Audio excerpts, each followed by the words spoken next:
Hey John, I wanted to give you just a demonstration here on how to use this prototype and make various adjustments and that sort of thing to it. So I guess I'll just jump right in. You can see that we have here the two rows of teeth that are stationary, one that is moving. We have an elastic band that is in here that can be adjusted in its tension.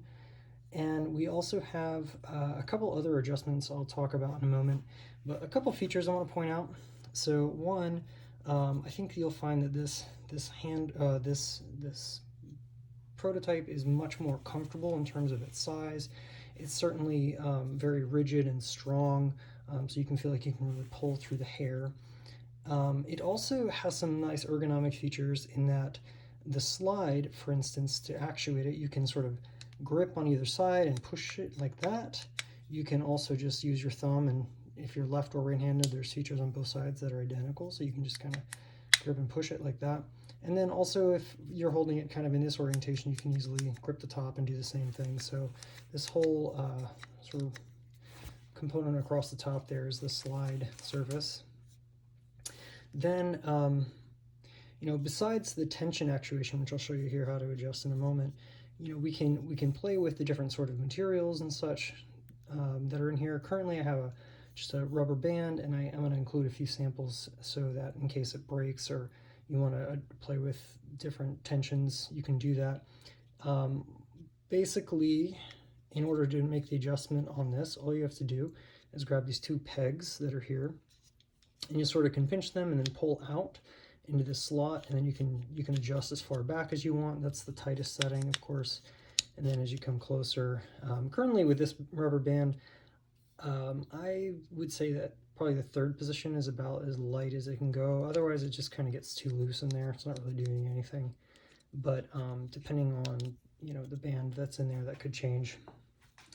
Now, the other two adjustments that are possible is that we have a set screw at the very end that literally stops a person from pushing the adjustable teeth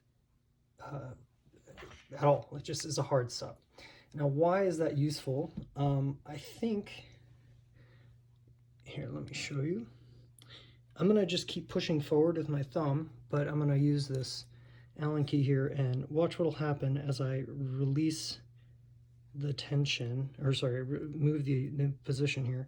You can see that the center teeth now can go beyond. Let's see, that's the max position. So now the center teeth are actually beyond the fixed teeth as the hard stop. So now there's way more movement. Now, I don't know. I think this is something we're going to want to experiment with. My suspicion is we probably don't want it to go really past what would be like the center position so that they're aligned. But again, that's something we can experiment with. So right at the moment, I'll send it to you like this, where it's perfectly aligned. That's as far as it goes. Now, of course, the other position we have is how far it pulls back. Now realize, when we push forward, that's sort of the open position. This is when the hair is going to be engaged. So then when you let go, the home position is what we're going to be able to set with these two screws. I suspect, and I'll set this up the way that I'm thinking here, and I'll show you how. Right now, the home position is where, if you can imagine, a hair would come in, and it's going to have to kind of go around one side of the outer teeth, around the back side of the inner, and then around the other side again. So we can kind of adjust how much squeegeeing is happening by the position of this. If we push this further back, I think it'll, because the hair will have to curve more and everything like that, we'll probably extract more water. But the problem then is it might get too difficult to pull through the hair because the hair is having to bend a lot and so on. So to test this, what I did is I made these slots in here, and so you just sort of back off, maybe like half a turn, maybe a full turn off the screw, and then now you can see I'm not really connected until I hit this hard stuff. So you see that like I'm moving and the teeth aren't moving. So we can basically go about setting this by I would say just sort of gently, because you don't want to break the teeth. You want to kind of move them carefully. There we go. So I'm going to move this so that it's like just slightly offset. Okay, like right about there. And then in order to set it, I just have this has to be touching. So I'm going to hold the teeth in place, slide this back so it's touching.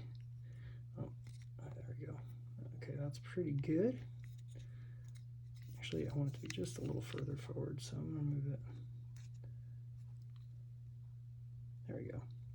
And then I'm just going to go ahead and tighten this back up. You don't have to be too worried about stripping these screws. I put threaded inserts in there, but you don't really want to bite down on them too hard. Just say, you know, just use a small screwdriver. Don't get a lot of torque on there, and you should be fine. Okay, and then the last little bit here is if you do need to replace or want to replace a rubber band, it's definitely tricky, but it can be done. You do have to remove these two screws, and then these two pieces come off, and that'll release what's holding the center teeth in. When you do that, you can pull out the center teeth.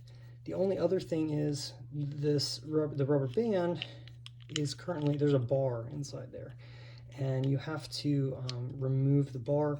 How you do that is so one side has black and one side does not. The black side is fixed, it's glued to the bar. This side, however, can be twisted off of the bar. When you do that, you can just, it just friction fits, so it's not like real secure or anything, but you can just pop that off and then slide out the bar, and then the rubber band's free.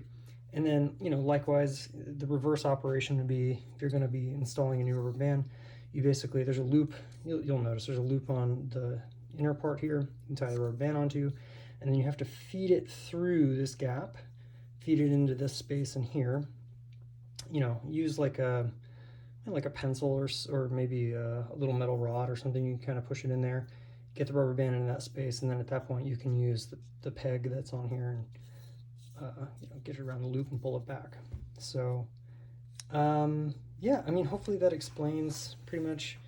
I would say, you know, with this material in this 3D print quality, it's actually really nice, very smooth. I'm really happy about how smooth the surfaces are. I think that's very important because you know, it helps the hair you know, to not grip the hair and get stuck in the hair. Some of the other prototypes I noticed, they were really rough, and I imagine it was probably doing a lot of damage to the hair. So you're not going to have any of that problem with this material, this prototype.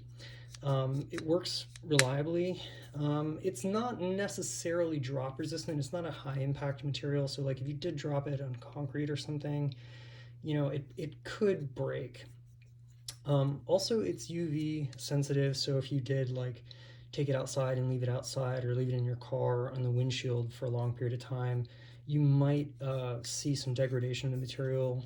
I don't know how quickly that would happen, but you know, at first it might get more brittle, and then eventually it might just start cracking and falling apart. So you definitely don't want to, you want to avoid UV light as much as possible. And I guess that's about it. Oh, so yes, I understand this is going to be getting wet. Unfortunately, I don't have a stainless steel set screw available at the moment, and also this rod back here is carbon steel. So basically you might see some light rust on the carbon steel and also on this peg up here, but I am going to include a couple parts in this hardware kit. That one of them is a thumb screw that could replace this if you want. That actually is stainless steel. Yeah, anyway, I think you're going to be really happy with this, and I'm hoping you enjoy it.